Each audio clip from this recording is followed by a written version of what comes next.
Well, there are so many ways to pay tribute to the Canadian men and women who've served and sacrificed their lives. Our next guest, Remembrance is not reserved for just one day a year. Louis Bartholomew was a U.S. citizen when he first heard the story of HMCS Alberni.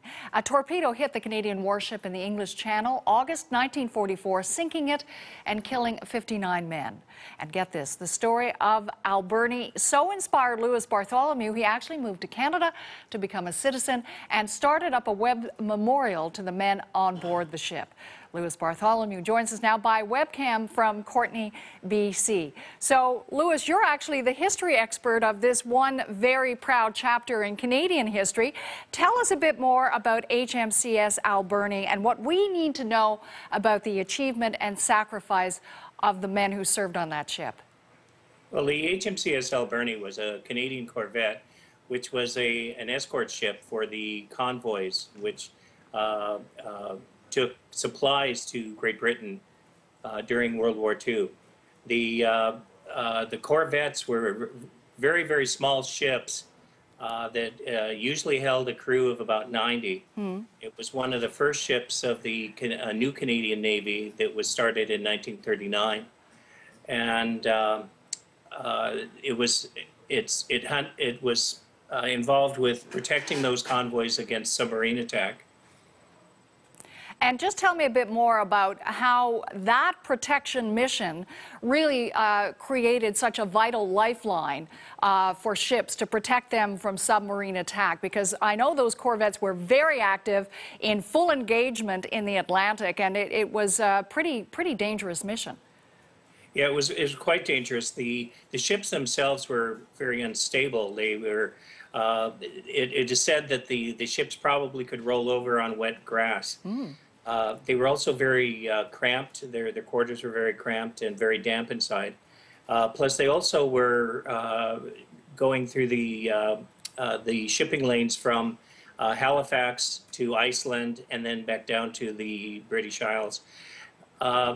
The problem that Britain was facing was that they were running out of food, they were running out of supplies, and it was these convoys that actually kept Great Britain alive.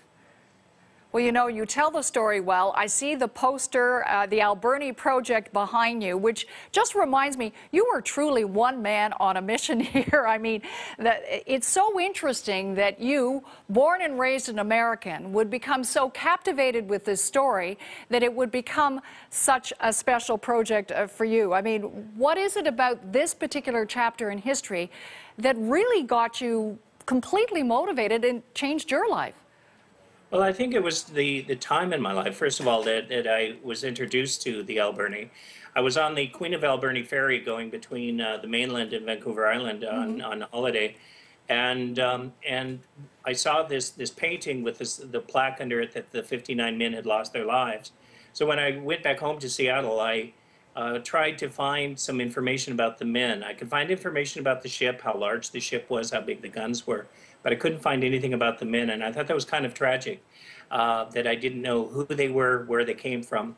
And so I started, in 1999, I started just a small website just to satisfy my own curiosity more than anything. And I suddenly realized during that time that my son was the same age as these men that I was finding this information about. And that I had the realization that these young men that were fighting the war weren't these older vets that we see every day. And it really brought it home to me, the sacrifices and the maturity, I guess you'd say, of these men at that time. So beyond that, you started up this website, but it's much more than that, isn't it? I mean, now it is a mobile exhibit, right? That's right. I'm right now working on the development of a portable exhibit, and hopefully we'll be able to build an actual physical memorial and tribute somewhere in the future. And who has so far seen this mobile exhibit? Are you going to schools with this? No, we haven't been able to go into schools yet, but so far it's been shown for the last 3-4 years at the Courtenay Canada Day celebration, and this past weekend it had a 3-day exhibit at the Comox Mall over in Comox, BC. Now, you appreciate this better than most, that this, of course, is the day that we remember and pay our respect and extend our gratitude to those who have made the ultimate sacrifice for this country in times of war. But there's so much work to be done year-round to make sure that the next generation gets it and continues this tradition of paying tribute. So is this a year-round project for you, Lewis? It absolutely is. I have a day job that pays the bills, and but this is really my passion. You know, I gladly give all of my volunteer hours to doing this project because I am real passionate about honoring these men and providing a place where the families of these men can collectively pay homage to their relatives, and also to create a place where the young people can really learn about a war that they are starting not to have any connection with.